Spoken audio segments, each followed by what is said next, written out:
अस्सलाम वालेकुम व्यूवर्स। वो सोफ़े पर बैठी मोबाइल में फ़ेसबुक चलाने में मसरूफ़ थी। खालदा बेगम कोई चौथी बार उसे घूर के देख के जा चुकी थी, लेकिन वो मोबाइल पे नज़रें जमाए बैठी थी। हाइका, थोड़ी देर मोबाइल को छोड़ दो, किचन में मेरी मदद कराओ, तुम्हारे अब्बू के आने का वक्त हो गया है। वो थोड़े गुस्से से बोली, अम्मी मैं कोई किसी से गप्पे नहीं लगा रही हूँ, अपनी नोटिस ढूंढ रही हूँ। उसने एक मैसेज टाइप करके सेंड पे क्लिक करते हुए कहा, अल्लाह ही समझे तुम्हें लड़की। वो बड़बड़ाती हुई उठ गई और फिर एक दफ़ा मोबाइल पे मसरूफ़ हो गई। हाइका कॉलेज की स्टूडेंट थी, पढ़ाई में कुछ ज्यादा अच्छी नहीं थी। हाँ, फैशन में कोई उसका मुकाबला नहीं कर सकता था। कुछ वो देखने में भी नॉर्मल ही थी, लेकिन फैशन और मेकअप की वजह से वो खुद को खूबसूरत बना लेती थी। ये भी कॉलेज के इब्तदाई दिनों की ही बात है कि कॉलेज से वापसी पर वो रोज जिधर से गुजरती थी, वहाँ दुकान पर बैठा एक हैंडसम लड़का उसे मोहब्बत भरी नजरों से देखा करता था। शुरू में तो उसने ध्यान ना दिया, लेकिन फिर आहिस्ता आहिस्ता वो इधर मतवजा होने लगी। वो रोज किसी न किसी बहाने दुकान पर जाने लगी।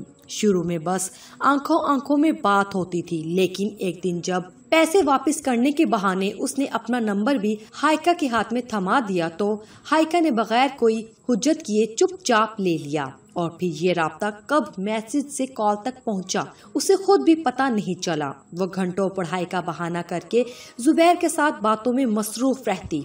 वो देखने में तो बिल्कुल किसी हीरो जैसा था ही, उसकी बातें उससे भी ज्यादा सुलझी हुई होती थी। वो दिन में कई बार अपनी मोहब्बत का इजहार करता था और कहता था कि उसे इस दिन में हाइका से बढ़कर कोई अजीज नहीं है। ये बातें हाइका को जमीन से आसमान पर ले जाती थी। उसे इस दुनिया में जुबैर से बढ़कर कोई मोहब्बत कर ही नहीं सकता था। कब उसके इम्तिहान के दिन करीब आए उसे पता ही नहीं चला। वो तो बस दिन रात जुबैर से बातें करती थी। इम्तिहान जैसे तैसे होके गुजर गए, लेकिन अब भी उसकी मसरूफियत वही थी। वो घर के कामों में बिल्कुल खालदा बेगम की मदद नहीं करती थी और पूरा दिन मोबाइल में मसरूफ रहती थी। हाइका के अब्बू एक सरकारी टीचर थे। उनकी पूरे इलाके में बहुत इज्जत थी। गुजारा भी अच्छा चल रहा था, लेकिन उन्हें अपनी इज्जत से बढ़कर कुछ नहीं था। जुबैर, तुम बिला वजह की जिद कर रहे हो, मैं तुमसे मिलने नहीं आ सकती। कह दिया तो मतलब कह दिया। उसने अपनी आवाज को धीमा रखने की कोशिश की। वो इतने दिनों से उसे समझा समझा के थक गई थी, लेकिन वो एक ही जिद लेके बैठा था। क्यों तुम्हें मुझसे मोहब्बत नहीं या मुझ पे यकीन नहीं? जिस जगह यकीन ना हो वहाँ मोहब्बत का क्या फायदा? मैं कल रात इतना रोया हूँ, गिड़गिड़ाया हूँ, रो रो के मांगा है तुम्हें अल्लाह से, और तुम हो के मेरे लिए इतना नहीं कर सकती? वो नाराजगी से बोला, ठीक है ना, मैं मिलूंगी, क्यों नहीं मिलूंगी, तुम अपनी अम्मी से बात करो पहले। वो भी जिद्दी थी। कर चुका हूँ बात, वो बस मेरी नौकरी का इंतजार कर रही हैं, वो नॉर्मल अंदाज में बोला। और हाइका, बस अब इतना ही होता है, मैं तुम्हारे लिए अपना सब कुछ छोड़ने के लिए तैयार हूँ। तुम मेरे साथ एक दफा मिल नहीं सकती हो? बस मैं कल तुम्हारे कॉलेज के बाहर तुम्हारा इंतजार करूंगा। अगर तुम कल ना आए तो नताइज की जिम्मेदार तुम खुद होगी। और हाँ, एक दफा अपना व्हाट्सएप चेक कर लेना। उसने कॉल काट दी तो हाइका ने व्हाट्सएप पे देखा तो उसने अपना बाजू पर कट्स लगाए हुए थे।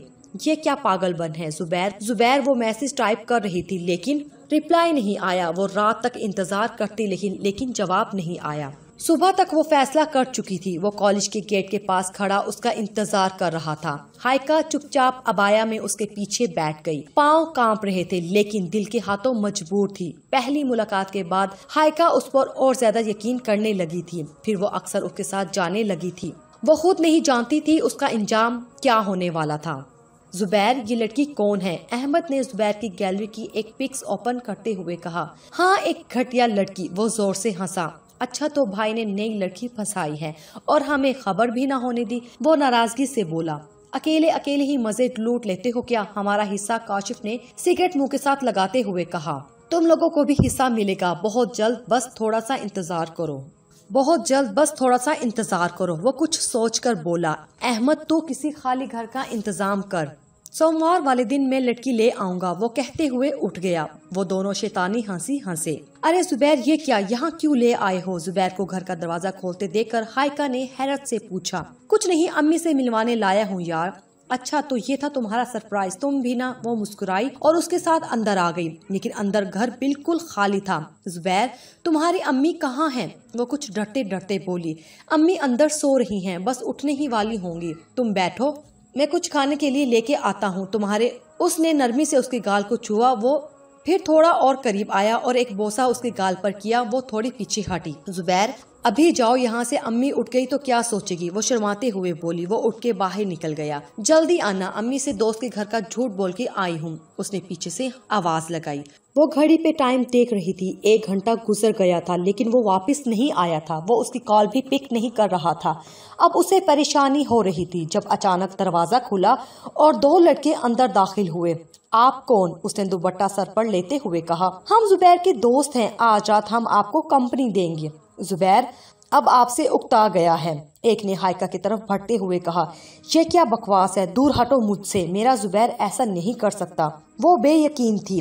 अच्छा रुको, सबूत दिखा देते हैं। उसने नंबर डायल करके कॉल मिलाई जो जुबैर ने पिक कर ली। हाँ, लड़की को छोड़ आया है घर? वो स्पीकर ऑन करते हुए बोला। हाँ छोड़ आया हूँ, मेरे किसी काम की नहीं रही, अब तुम लोगों का जो दिल करता है करो। वो तड़प उठी, तब चिल्ला के बोली, जुबैर ऐसे ना बोलो, मैं तुम्हारे बच्चे की माँ बनने वाली हूँ। वो किसी आखिरी उम्मीद के तहत बोली। जाओ घटिया औरत, पता नहीं किधर किधर से मुंह काला करके आती हो, खबरदार मुझ पे कोई इल्जाम लगाया तो। वो भी गुस्से से बोला। ये कैसे अल्फाज अदा कर रहा था वो। और हाँ, आज रात मेरे दोस्तों को खुश करो और तुम लोग जिंदा मत छोड़ना इसे। वो बेदर्दी से कहकर कॉल काट चुका था। वो भेड़िए की तरह उस पर झपटे। वो लाख भीख मांगती रही, लेकिन किसी को उस पर रहम नहीं आया।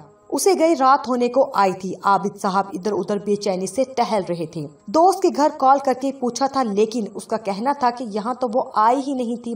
जब अचानक फोन बजा, उन्होंने उठाया तो मैं पुलिस स्टेशन से बात कर रहा था। हमें कचरे के ढेर में सरकटी एक लाश मिली है, जिसे 2 लोगों ने जिनसी ज्यादती के बाद यहाँ मार के फेंक दिया है। हुलिया बिल्कुल वैसा है जैसा आप आज FIR में लिखवा कर गए थे। आप लाश की शिनाख्त कर लीजिए। उनके पाँव के नीचे से जमीन निकल गई, बस इतना ही बोल पाई।